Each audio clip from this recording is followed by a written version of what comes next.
Martin Lewis has hot-footed it over to the studio to tell us more.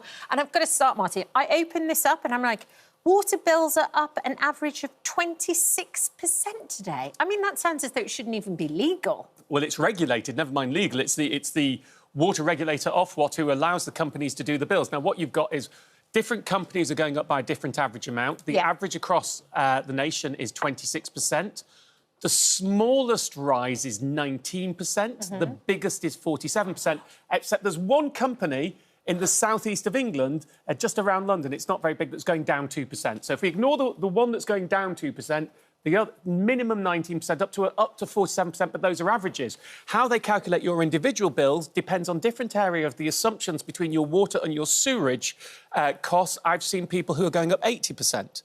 So 80%? So it sounds like magic numbers, Martin. Of all the stuff that's going on this year, the one I'm getting the most anger on is water. Right, because all the price hikes happen every April. I always say, you know, they talk about April showers. I say April pees down on the nation's bills. Right, it's not a good time, but water is the big one this year. However, while we have this perverse situation that we have privatisation and no competition, so you can't switch, there are 4 things I would suggest people do. Go on. Number 1, if you have more or the same number of bedrooms in your home than people. So let's say we 3 have a house share. Oh, there's a reality documentary to be made, isn't there? Be very cosy. And we're in a 5-bed house, the 3 of us. That's 5 bedrooms, 3 people. Your water bills tend to be, it's on the rateable value, but we'll say it's roughly what your house is worth. So the more bedrooms you've got, your house tends to be worth more, whereas water meters is on what you use. So 5 beds, 3 people, it would tend to be better on a water meter. So more of the same bedrooms and people. Go onto the Consumer Council for Water's website. There's a calculator there. I get people who save £600–700 a year by switching to a water meter. If you voluntarily move, most firms will let you switch back within 2 years, but check it is firm by firm if it's not working for you. If you're told you can't, number 2, if they say you can't have a water meter, say you live in a block of flats with shared pipes, you can ask for an assessed charge. I've been up since 4 this morning. You can ask for an assessed charge. That's where they say, OK, we will work out what you would pay if you were on a water meter, and we'll let you pay that compared to your bill. It's actually the best of both worlds, because then you just go for whichever one's lower, and it's a fixed charge. Number 3, Save Water, Save Money website has lots of freebies available to cut your water usage, like aerated shower heads, where some of it's air, but it still feels the same for you, but you're using less water. So the pressure feels like it's still decent. So if you're on a meter, that will save you money. But even if you're not, because much of the water we use is heated, it can cut your energy bills, so it's worth having a look at what's available on there. Yeah, smart. And then the final one, by the way, I should say water meters only England and Wales, not Scotland. They're not free in Scotland, they're only free in England and Wales. Do you have to pay for them as well? No, they're free. They're free. They're free in England and Wales. It's more complicated in Scotland, and Northern Ireland doesn't have water bills in the same way. So, final one. 5.7 million people are eligible for social or discounted tariffs but are not claiming them. It's one of the biggest missing benefits in the country. So social tariffs, each water company has its own rules, but effectively, if you're on a low income, you can have your bill cut by up to 90%. Generally, and they've just gone up, actually, the threshold, so more people will be eligible today, it's roughly under £22,000 household income. That's the threshold where you tend to be eligible for it. So go and look at your own water company, go on their website and look at social tariff. There's also a scheme called Watershore, and you could have both of these are separate. Watershore, which that covers people who need to use more water due to a medical condition, such as Crohn's. Crohn's, right? You need to wash more often, so... Or if you have 3 or more children and you're on benefits, and that can cap your water bills. So you could have a social tariff, you could have Watershore.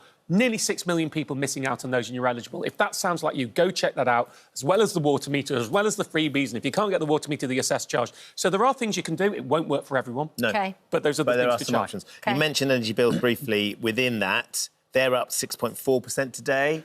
So it's 6.4% today on top of 1.2% in January, on top of 10% last October, which means they're 18% higher than they were this time last summer, which is when the government came in, which is what I asked the business secretary about, because they said energy bills would come down. So, look, that's the price cap. Now only 2/3 of homes are on the price cap. It used to be 90%. There's more people, because I'm out there saying go and get different tariffs. The price cap is a pants cap, right? The price cap is what you're on if you've not switched or you've not done anything when you come off your fix. Now, let me try and paint a graph for you. The price cap has gone up today by 6.4%. Then it's predicted in July, and predictions can be wrong, it's going to come down to roughly where we are now, and it's going to stay that level for the rest of the year. So if you think most of the time you'll be roughly where we are now, but from April to June, you'll be 6% higher. The cheapest fixes are 7% below where we were yesterday and 14% below the April price cap. So if the predictions are right, you can fix now, save 14% instantly, save around 7% for the rest of the year, and you get peace of mind your bills will not rise because a fix, it cannot rise. So the risk-averse thing to do right now is to go onto a whole-of-market comparison site, one that's whole-of-market by default, and find your cheapest fix. The reason I say find is because who's cheapest for you depends on which region you're in and your level of usage. So it's not, I can't just give you what the cheapest fix is, but absolutely worth fixing right now. OK, mobile phone costs. Should people look at switching their contract? Very much. There are 40 million people out of contract on mobile phones. So this is what you need to do. You need to go onto your mobile now and you need to text info, I-N-F-O, to 85075. That will then get you a text back that tells you whether you're out of contract. It will say something like 0 termination fees or something like that. 0 fees for leaving. So then you know you're out of your contract. Then you know you're free to leave. It also might make them say, by the way, we've got much better deals, don't go. Right. Because they know that you're looking. A couple of providers make you text back your date of birth to validate it's you. If they ask you that, that's not a problem, just do that. And occasionally, if you're on multiple contracts, it doesn't work. But have a try anyway, it's free. Worth a go. If you are out of contract, I mean, currently you can get all SIMs these days. You know SIM's the chip you put in the back of your phone? All SIMs these days are unlimited minutes, unlimited text. So you're really looking on the data. Now, you can get a 10 gig a month SIM.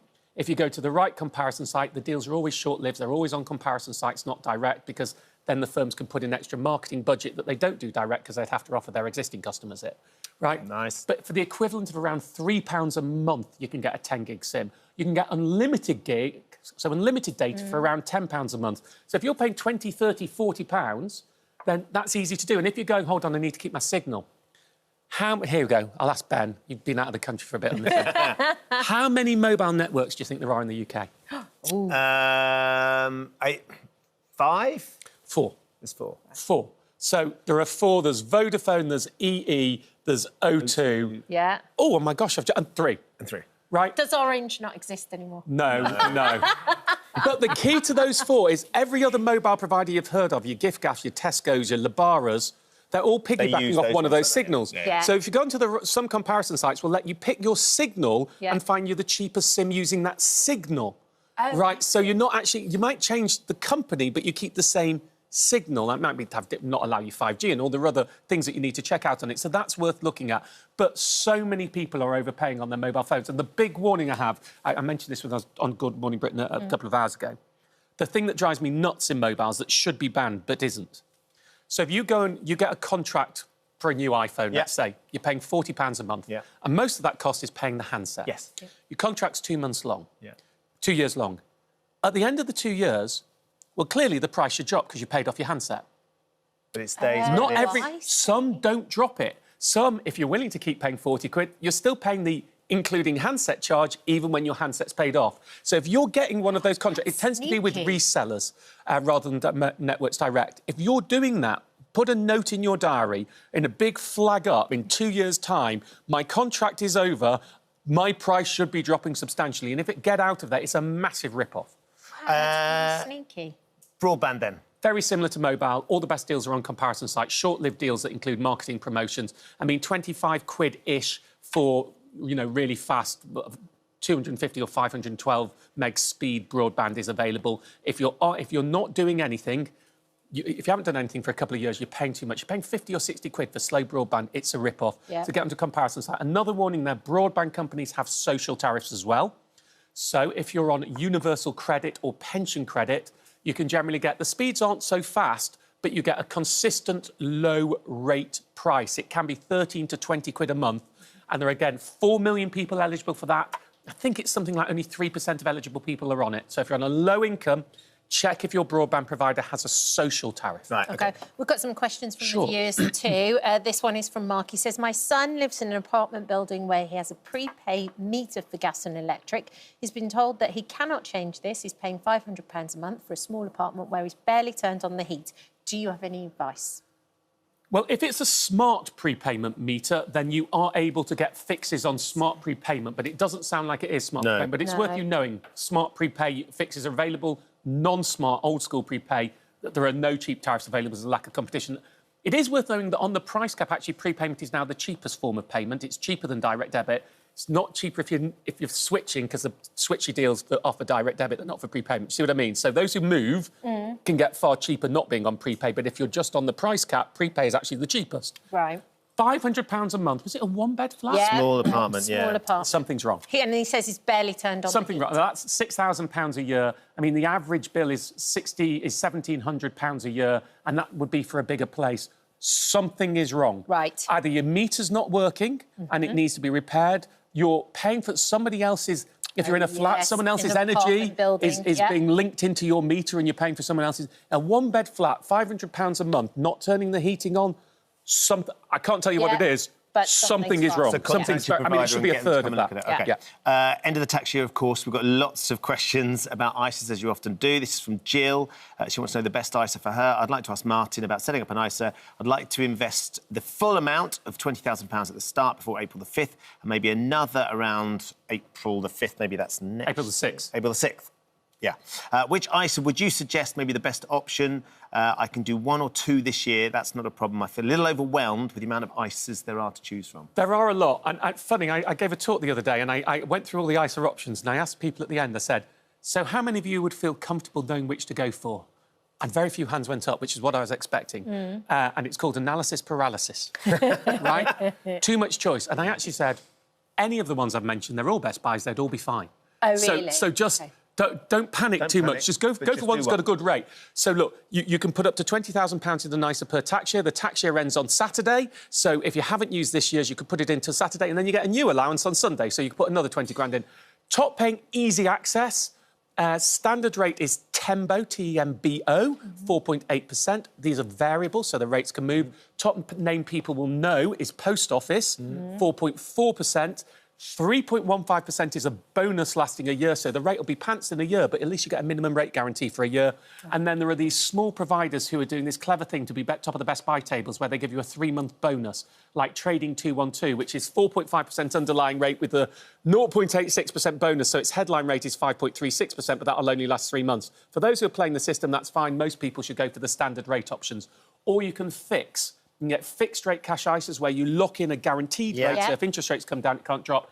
They are moving. I mean, Synergy's got one. United has got one at the moment at about 4.5%. They're moving so quickly. Find yourself a trusted website that's got a full list of them for the moment that you're going to go and do it. But get on with it if you want it this year. While the date ends on the 5th of April, many of them close their doors earlier administratively. Right. So you might need to be doing it in the next couple of days to get your money in to get it sorted. But the ones that are the best on the best list are the ones, they're all, you know... Everyone I've mentioned has full £85,000 per person per financial institution, savings, safety, protection. Right, I mean, Tembo is the best variable rate, but variable means they can drop it. Post Office, it's very interesting to see because I can see how many people are doing different things. Post Office is very popular because people like the name that they know. Of course. Yes. Right. I understand the market. I tend to go for the top rate because I've got the protection. I'm not over the protection limit, but I totally get, and I wouldn't tell you off if you're going, I'm just going with the Post Office, because I wouldn't tell you off. Yeah. There you go, Jill. Right. Hopefully I heard that advice and you can make the choices you need to. Martin, thank you for joining us. Thank you for visiting our This Morning YouTube channel. We upload new content every day, so go ahead and hit that subscribe button so you don't miss out, and we'll see you in the morning.